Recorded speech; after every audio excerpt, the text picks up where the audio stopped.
জানেন যে লেনিন নেতা ছিল, পরবর্তীতে স্টালিনের ভূমিকা নিয়ে প্রশ্ন আছে। স্টালিনের আমলে অনেক কমরেডদের ফাঁসি হয়েছে এবং এটি অনেক সমালোচনার জায়গা আছে। স্টালিনের যারা বন্ধু বান্ধব ছিল, ক্রুশ্চেভ সহ ব্রেজনেভ, তারা পরবর্তীতে ক্ষমতা আসে। স্টালিন 1950 সালে 53 সালে মৃত্যুর পরে কৌশল করে ক্রুশ্চেভ ক্ষমতা এবং 56-তে একটা 20তম বা 62তম কংগ্রেস সোভিয়েত কমিউনিস্ট পার্টির অনুষ্ঠিত হয়। সেখানেই মূলত দ্বন্দ্বের শুরু। সেখানে যে কংগ্রেস, সেই পার্টির কংগ্রেসে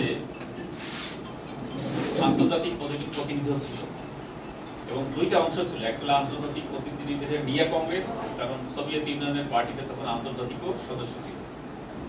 আর একটা ছিল একেবারে গ্রিন রুম বৈঠক, শুধুমাত্র সোভিয়েত রাশিয়ার যে কংগ্রেসটা ছিল তাদেরকে নিয়ে বৈঠক। এবং সেই গুপ্ত বৈঠকে স্টালিনের চরম সমালোচনা করা হয়। তাকে একদম খুনি এবং রাগী মানুষ, মাথা গরম মানুষ, দেশটাদের গোল্লায় নিয়ে গেছে, এরকম সমালোচনা করা হতো। এবং তখন ক্রুশ্চেভ একটা সংস্কার প্রস্তাব দিল, যে সংস্কারের মধ্য দিয়ে দিতে হবে। এবং এইটার পিছনে ছিল একটা সিআইএর এজেন্ডা। সেটা হয়েছে যে ওয়েস্টার্ন কান্ট্রি, পাশ্চাত্যের যে উন্নত দেশগুলো আছে তার সাথে রাশিয়ার সম্পর্ক গড়ে তোলা। এবং সেখানে তার তথ্য হিসেবে নিয়ে আসা হয়েছিল যে শান্তিপূর্ণ সহাবস্থান দুনিয়ায়।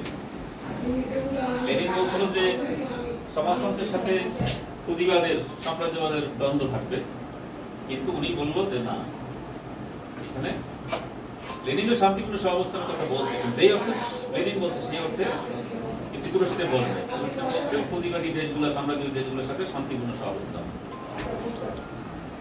এর সাথে আর অন্যান্য বিষয়।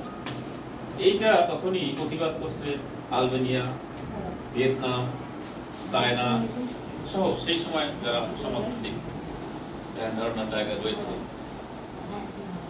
ওই 56 সালের আগে 1949 সালে চায়না বিপ্লবে মাও সেতুং